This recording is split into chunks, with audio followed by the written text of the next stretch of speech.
Hey, welcome to another day, and today we have a new album as always. And today we actually have another Metallica album because I was feeling a bit, I kind of want to listen to some old metal. And yeah, today we have Ride the Lightning, which is the second studio album released by Metallica. And I already covered Kill 'Em All. Comparatively speaking, yeah, this is like 10 times better in terms of sound. It sounds way better. Even James screams and singing sounds better. It's still not fully there, I would say, right? It's still a bit wonky when it comes to the scream. I can clearly like feel he's still not fully comfortable with the full range of his voice. He's still trying to somewhat he's a bit afraid. He's not using everything he can that he definitely uses in later albums. But it's better, it's definitely better, and yeah, like the quality of the sound is so much better comparatively speaking to the previous album. And yeah, the songs are also much better, I would say. This album actually has less songs, it only has 8 songs, comparatively speaking to 11, I want to say, from Kill 'Em All, if memory serves correct. And yeah, honestly, I think they're better. They retain the same aggressive, high octane energy that Kill 'Em All has, but at the same time, they add a lot more melody to the songs. They add a lot more diversity and perspective to the songs. There's definitely different ways that the songs tend to operate. While yes, you still have a lot of high octane energy, and that's sort of the dish of the day, pretty much. You do have a lot of songs. For example, Fade to Black, perfect example. This song is way more on the melancholic side, I would say. It's a sadder song. It doesn't have the high octane energy of everything is great and just go ahead type thing. It's much more sad. There's a more even lonely tone to it, and I mean it's called Fade to Black. Honestly, if Fade to Black was actually the closer of the album, it would have been an amazing fucking closer, not just in name but in the song as well. Yeah, I mean it's a very emotional song, even if it is thrash metal, and that's great because these albums they show that Metallica, as much as they are known for the high octane energy, thrash metal energy, they also do have a component of being able to be diverse, being able to show the other sides of themselves and the other sides of their music and make it good and still make it in the Metallica style. Because don't get me wrong, Fade to Black is not necessarily like it still feels like it's part of the album because it feels the signature Metallica style. Like this song doesn't feel out of place even if it is a different perspective, and that's something that sometimes it can happen to artists. Essentially, when they make different types of songs, it doesn't sound like the artist because they're not as comfortable doing those types of songs. So it's always great when a musician can pretty much just make a different type of song with a different registry and still make it sound like it's theirs, make it sound very well within the album, and make it sound like it simply belongs to the album, and Fade to Black definitely does that. But yeah, obviously we still do have a lot of the high octane songs like Fight Fire with Fire, or Trapped Under Ice, which are much more reminiscent of Kill 'Em All in terms of energy, although again, like the quality is, oh my god, so much better. On top of that, these album they actually went more for songs that were, I guess, a bit longer, on the longer side, rather than just having, I mean, not that Kill 'Em All had songs that were necessarily short, but in this album, like the shortest song is like 4 minutes.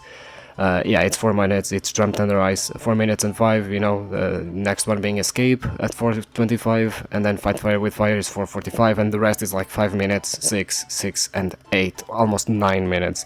So clearly they have songs that are a bit longer, and then I think actually compensates a lot of the songs because it lets a lot of the songs create a stronger atmosphere to them. Like Ride the Lightning being a very good example, Creeping Death being a very good example as well. These are songs that are longer, and as a result you can put way more souls into it, and you can just elongating the songs here doesn't make them tiring, it just makes it create a better atmosphere and getting more into the energy of the song, right? And the only song that I would say is a bit of a, I mean, it still feels like Metallica and everything, but it definitely does feel a little bit more how do I like radio friendly? If I had to like, it's definitely a bit more on like the more toned down side, I guess. And on like Fade to Black, it's Escape. The song Escape definitely feels a bit more like it focuses way more on like the chorus and everything, which is not usually Metallica style, right? Metallica style is fast guitars, screams, crazy solos, right? And that's pretty much it. So that song definitely did feel a little bit out of place to me, but it was still very good. I still enjoyed it quite a bit. And then we have the album Closer, and this would be pretty much a theme that Metallica would repeat for the next few albums. The Call of Cthulhu, which is a instrumental 9-minute song. So pretty much from this point onward, Metallica is gonna make essentially always an instrumental song to finish the album, and usually a very long one. And I gotta say, it's the best song in the album, like outside of Faith to Black, to me, and Ride the Lightning, Creeping Death, I think are the other two that I really enjoyed. Call of Cthulhu is my favorite. I love instrumentals, and I love like how much time the song gives you to breathe. A lot of it is really nice, a lot of it is really nice riffs and everything, but it just gives you a lot of time to breathe, right? It's sort of like a breather at the end of the album, you know? It's not, I mean, I wouldn't say that it's not necessarily heavy. It is still heavy, but it's more like on the side of, you know, again, like, it's much more focused on the riffs and sort of like on playing with the instruments, playing with each other, you know, and how they integrate with each other rather than just being like a more, I guess, quote-unquote, regular song. Yeah, honestly, I love the song, and it's kind of like weird because you'd expect Metallica, especially thrash metal, to not make instrumental songs, much less instrumental songs that are actually this good. I think that Metallica actually brought the instrumental song to the mainstream, because definitely I mean, it's not like instrumental songs are super popular or whatever, but when it comes to metal specifically, I think that a lot of people on the more mainstream side of metal never really care too much about, instrumental songs, and I think Metallica definitely popularized it, because this just shows how great the songs can actually be, you know, like, or what instrumental songs can actually be, because this is coming from musicians that are known for thrash, that are known for fast, high-octane energy, and then you have an instrumental song that is the biggest song in the album, which is, you know, quite the move, I would say, is very courageous, because, you know, when you're not known for it and everything, to have the biggest song of the album and the closer of the album be a pure instrumental song is, you know, quite the move to make.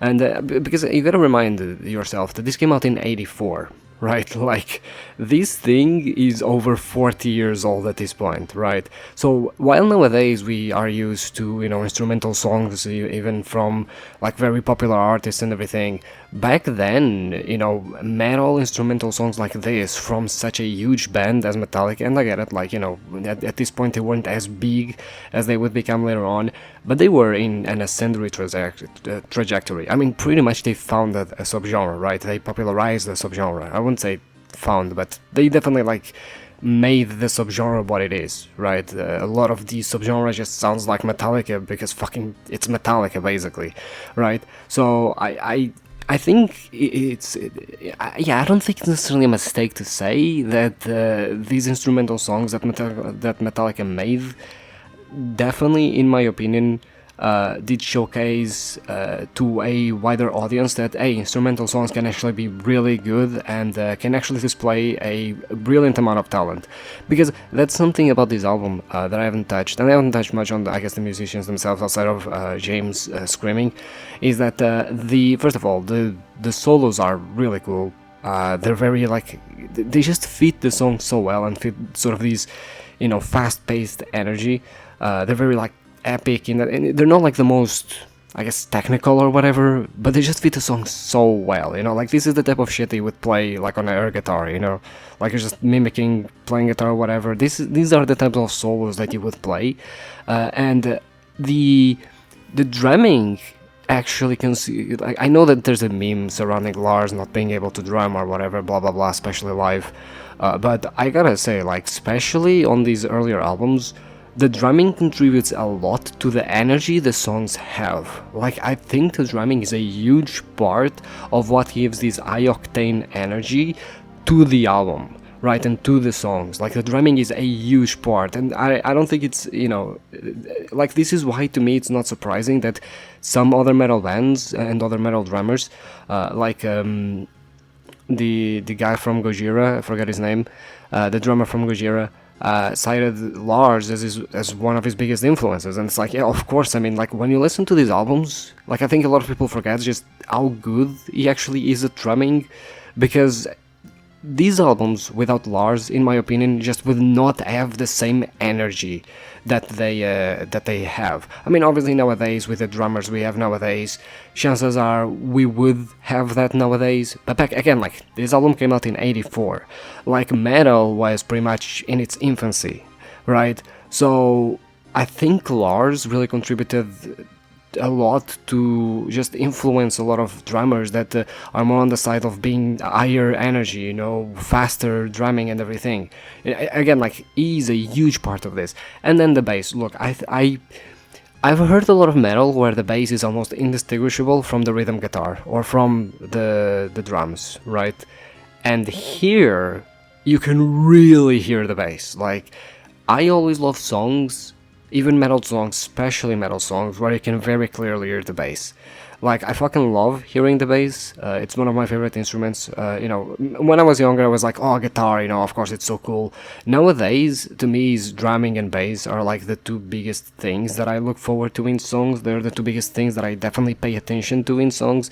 So I always love when there are songs that I can hear the bass. And it's pretty clear that the bass playing here, not only can I actually hear it, but it's very nice. Like, it complements the rhythm guitars so well, because while the guitars are sort of being this super high energetic, they're very, I guess, in a way, naked, if I had to describe it, and the bass just sort of, envelops it, right? It doesn't let it be alone. So it like, the bass in a way sort of, I guess, if I want to keep the analogy, dresses up the guitars, especially the rhythm guitar, in order to sort of not feel as alone, which would feel a bit more jarring. So the bass here truly is the glue that just keeps everything together and brings everything together nicely, right? The bass is what's between the lines, pretty much, when it comes to the instruments.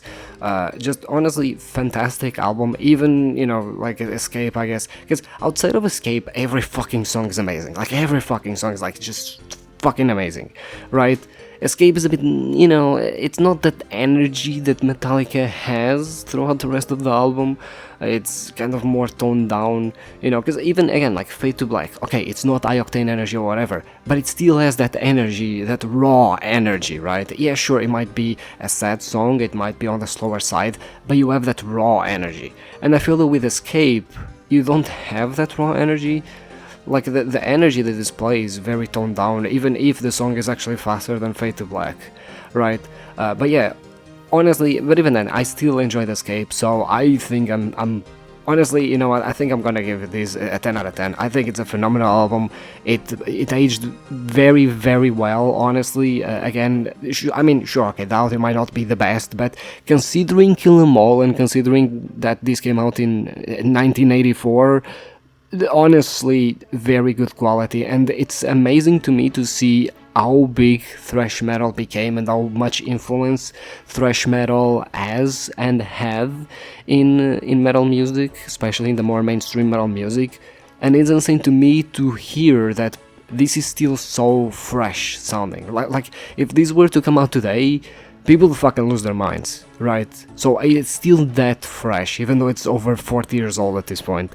But yeah, that's 10 out of 10. That's it for me. My vibe meter is really making me enjoy this album. Anyway, I'll see you tomorrow.